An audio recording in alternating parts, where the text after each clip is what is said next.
Squats Challenge 2025. Kamusta na po kayo mga ka-healthy? Sana po ay nasa mabuting kalagayan kayo. Sa ika-D12 na po natin. Pasensya na po kayo na mga ilang araw hindi po ako naka-squat dahil hindi ako nakagamit ng cellphone. At yung aking exercise ay nagkaroon na ng program. Kaya bali yung ating squat naging alternate na po ito dahil ang aking program ay mayroong lower body at upper body. Ngayon, samantala kung mag-i-squat ay maibahagi ako sa inyo. Alamin natin kung ano ba ang pinaka-paraan upang gumaling tayo sa ating mga sakit. Kasi minsan nagkulang tayo ng kaalaman. Kung maintindihan lang po natin kung saan nagsimula yung ating sakit, kumbaga alamin natin yung pinakaugat para doon tayo mag-umpisa kung paano natin siyang pagalingin. Para ng ang sakit natin para sa isang punong kahoy.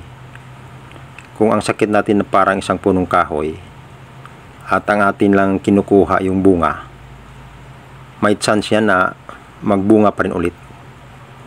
Kung sanga ang kukunin natin, may chance yan na magkaroon pa rin ulit ng sanga. Pero kung bubunutin natin hanggang ang ugat, meaning hindi na yan babalik pa. Yun po ang kumbaga paraan na natutunan ko sa pagpapagaling ng sakit. Kung ano po yung pinakadahilan bakit tayo nagkakasakit, yun po ang ating baguhin. Halimbawa, yung sakit ko dahil sa pagkain ko ng mga hindi tama na mga pagkain. Para gumaling ito, kailangan iwasan ko na yun. Nitikim, hindi ko natikman. Bakit? Dahil nga doon nagkasakit kay. Ngayon, binigyan ka na ng doktor ng maintenance. Yung maintenance na binigay sa'yo, yan ang chance. Binigyan ka ng chance para magkaroon ka ng pagbabago sa buhay mo. Kasi kung hindi ka binigyan ng chance, di wala na. Infrastructure na tayo. So meaning, buhay pa tayo. Binigyan tayo ng Diyos ng chance. Kailangan ka magbago. Kasi yung isip natin, kung may maintenance, nagkaroon tayo ng kumpiyansa na sinabing ani kuya, may gamot naman.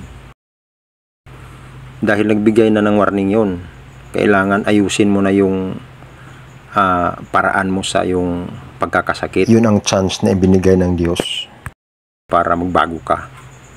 Ngayon, kung hindi ka pa rin magbago, dahil ang naisip mo, kain ka pa rin dun sa bawal, gagawa ka pa rin dun sa dahilan na kung bakit ka nagkakasakit, ay wala ka nang masisisi doon kung bakit na hindi ka tuluyan makaahon sa kahirapan ng sakit mo. Kasi yun po ang natutunan ko Yun po ang disiplina sa sarili. Maraming salamat po sa Diyos sa inyong panonood.